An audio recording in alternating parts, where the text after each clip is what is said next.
Sy het gehoop die kind sal nie oorleef nie.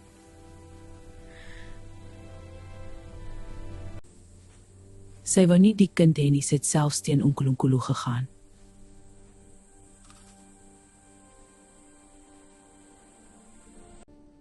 Jy gaan swaai oor wat jy aan die kind doen.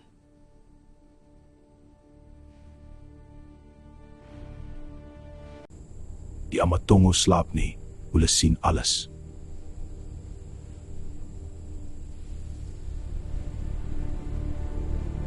Hy wil eendag 'n dokter word, maar nou moet hy veg vir sy kind.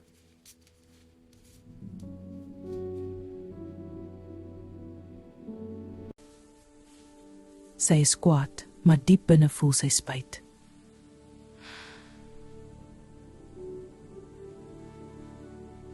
Hoekom het ek dan?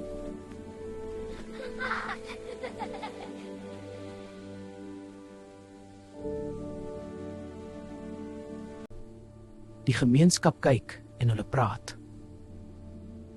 Soos die potte, elkeen het sy plek. Maar wie is die kleinste een? Soos Iwe weet, daar gaan gevolge wees.